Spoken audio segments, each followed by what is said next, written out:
Hello everyone, and welcome to the 19th in our ongoing series of lectures on Middle Egyptian and hieroglyphics. This time we'll be covering the relative adjective and a few assorted connectors. These are just kind of the miscellaneous topics in chapters 9 and 10, the ones that aren't directly related to the verb forms that we focused on in those chapters in the main videos. Hopefully, this is kind of a breather episode. There's not nearly as much complicated stuff in here. Nothing really functions in a surprising way. Some of it is a rehash of stuff you've seen before, but with additional information added in. It should be easier to follow than the previous two. So if you're just watching through all these in order, this is, it should let your brain decompress from the verbal forms that we've been going over in the past couple of episodes. And of course, the next episode is going to be example sentences from chapters 9 and 10, which will, as you can probably anticipate, be almost totally about negations and participles and have very little to do with these because, frankly, there isn't a ton to say about these topics. The relative adjective is a feature that we kind of have in English. In English, we really have a relative pronoun. Use who, that, or which, depending on whether you're being definite or indefinite, and whether you're referring to a person or an object. Whom and whose are also relative pronouns. In Egyptian, there's a single word that fills all of these roles, although it is conjugated. The word is neti. We'll look at the conjugations in a minute based on gender and number. It can either stand on its own as a noun, so it has the sense of like one who, and then you'd follow it with something, one who does whatever or is whatever. Or it can modify. So, for example, if it's like modifying a pronoun, su neti, he who does whatever. If you're really into the grammatical underpinnings of it, it's a Nisbe adjective on the base of net, but that's not critically important to your understanding of the topic. So this is our declension or conjugation, however you want to call it, this splitting up by gender and number of neti. The masculine singular, as you'd expect, is neti. The feminine, technically it's netit, but as is very common in Egyptian, that Y isn't written, so you just get netet. The plural masculine, interestingly, does write in the vowel. It is netiu. That bird there is a triliteral for T-I-W, teal. Occasionally, you'll also see this written with the W bird as well. In either case, if it's NT and then a bird, it's the masculine plural. The feminine plural is netiut. However, again, the vowels aren't written, so it looks identical to the feminine singular as netet. In general, it doesn't always have to be, but most of the time, if you see neti, you're going to see some kind of adverbial phrase following it. And remember that in Egyptian, that is a very broad designation. This, in general, is the context about the thing in question. It's why the relative adjective is there. You are relating, hence relative, the noun or pronoun that you're talking about with some fact about it. The man who I saw, in that case, I saw, would be a circumstantial adverbial comment that is attached by neti to some noun, to man, I guess, saw. This is pretty much exactly how the English relative works. You have a noun, you have who, that, which, whom, whose, some relative word, and then you have some phrase. Well, in English, we don't parse this as adverbial, but there is a phrase that then goes back and modifies our original noun. And then basically it's the same setup as the Egyptian, so it should be pretty easy to translate grammatically. Now, of note, it is possible to have an indirect reference. Just like in English, you can say, the example you give specifically is that woman whose brother is a scribe. It's always a little roundabout, and in English, it's not the most eloquent way to say something. but it is perfectly legal, and it's just as legal in Egyptian to say. So do not be surprised if you see some like weird turn of phrase like that. That's perfectly allowed in a good translation. Also worth noting that pronouns used here are the dependent series of pronouns. There's also an occasional use, like the example I gave earlier, where a circumstantial verb can follow neti. It doesn't happen a lot, but it happens. Again, circumstantial verbs are fundamentally adverbial, so they can work just fine as an adverbial phrase. And this is another one of those instances where you get resumptives.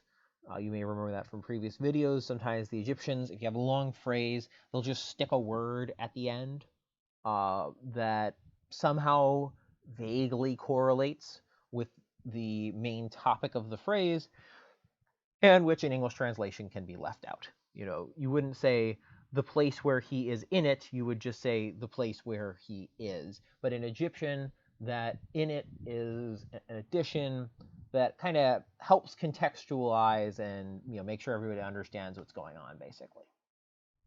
So we have a brief example of how this can be used. Per F neti em niut. Per F, his house. Neti, who, that, or which. Em niut, in the city. Putting all that together, it's just simply his house, which is in the city. And the example that Hoch gives continues on further, but this is how simple these can be and why I don't think it really requires a whole massive breakdown. It goes pretty much exactly where the word which would go in English, and it works pretty much exactly like the word which in English. There are also a few other kind of incidental or idiomatic uses of neti. Netet on its own can mean like that which is, which sounds kind of high-minded, but in most of the use cases kind of isn't. Like netet nebet just means everything, all that there is. You know, you get a few uses like that.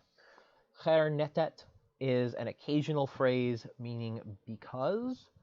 I guess a more literalization would be like concerning which, but to translate because, that's how it's used.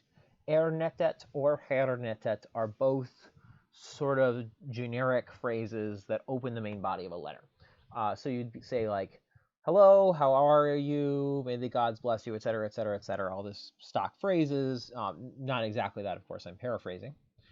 And then they go, this is a letter to you to the effect that, per netet or netet, and then start talking. Just a writing convention, basically. And on occasion, on rare occasion, you'll have a verb meaning to know or to see, and then netet.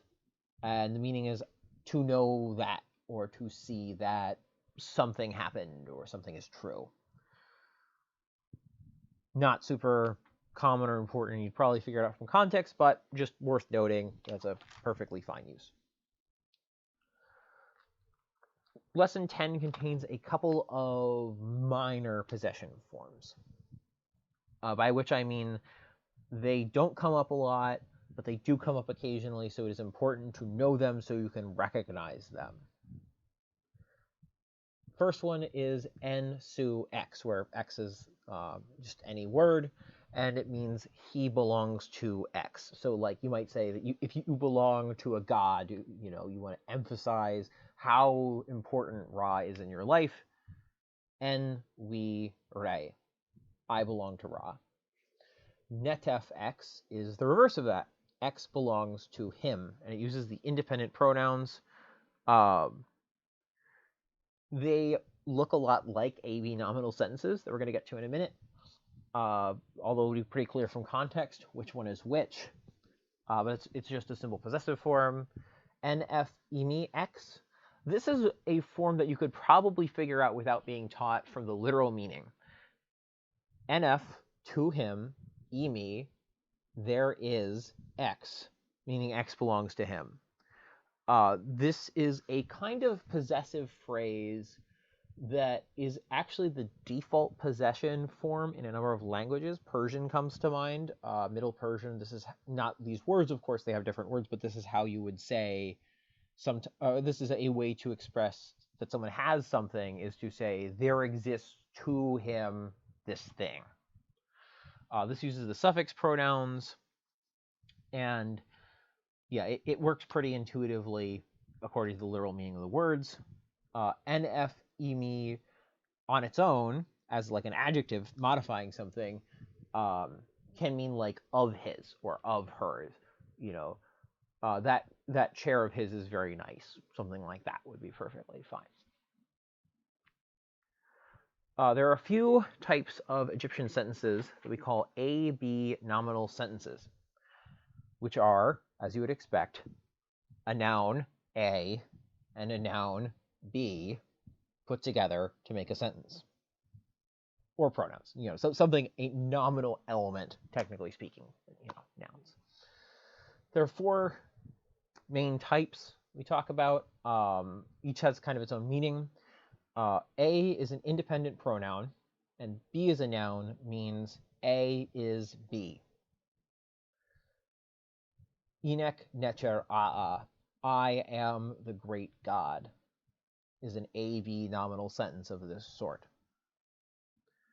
Number two is that A is an interrogative pronoun, like who or what or which, and B is usually a dependent pronoun. I mean, it could be any nominal element, but most of the time, the conventions of meaning mean that you're going to use a dependent pronoun to ask questions like, who is he? What is that? That is an A-B nominal sentence.